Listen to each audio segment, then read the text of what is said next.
Introduction to Variability, Range. In the previous topic, you learned about mean, median, and mode, which are measures of central tendency that help determine the center of the data. Let's now explore the concept of variability, which refers to the extent to which data points in a dataset differ from each other. For example, imagine a bunch of test scores. If the scores are all close in value, there's low variability. If they are all over the place, there's high variability. These measures help us see how much the scores differ from each other. In this video, you'll learn about one of the measures of variability called range, and how to use this tool to understand a particular data set. Range represents the difference between the largest and the smallest value in the dataset.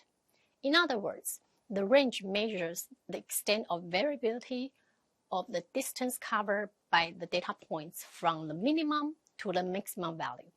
It provides a basic understanding of how the data values are distributed or scattered in the dataset. Range is a simple measure of variability, and it solely considers the two extreme values in the dataset. To calculate the range, you subtract the smallest data point from the largest data point. Let's talk about the range using exam scores in two different datasets as an example. Both datasets have the same mean 78 and the same median 80, since the middle value is the same in both sets. To calculate the range, subtract the smallest data point from the largest data point. In dataset 1, the largest data point is 95 and the small data point is 60. For dataset 1, to calculate the range, in cell F4, type 95 minus 60 and press enter. The range for dataset 1 is seen in cell F4, which is 35. Note that you can also specify the cell address of the highest and lowest in the formula to calculate the range. You would typically use the manual entry of the formula for calculating the range when you are using a small dataset such as this one. If you had a very large dataset, it is difficult to manually identify the highest and the lowest values.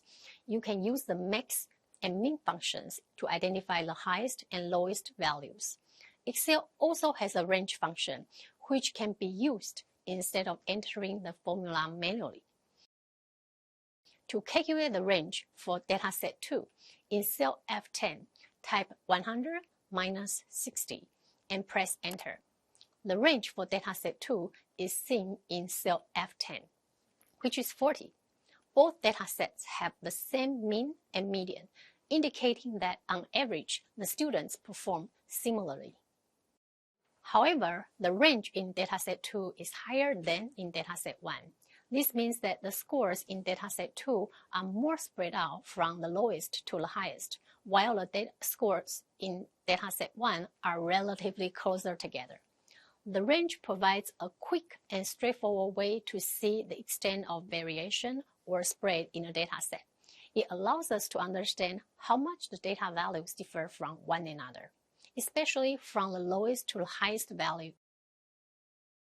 In our example, the range helps us grasp that the scores in dataset 2 are more spread out compared to dataset 1. This gives educators or researchers an immediate sense of how dispersed the scores are and help them gauge the overall performance of the students.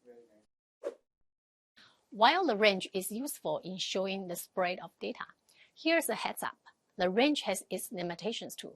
It only considers two extreme scores and doesn't take into account of all other scores in between. So if you have some really high or low scores that are far away from the rest of the data, they can make the range seem larger than it actually is. As you saw in the example, the range can be easily influenced by extreme values. Just one very high or very low score can significantly impact the range and make it appear larger than it actually is. In this sense, the range may not always provide a complete or accurate picture of variability in the data, as it solely relies on the two extreme values. So while the range is a helpful tool for a quick glance, it's essential to be cautious and consider other measures when dealing with more complex data sets.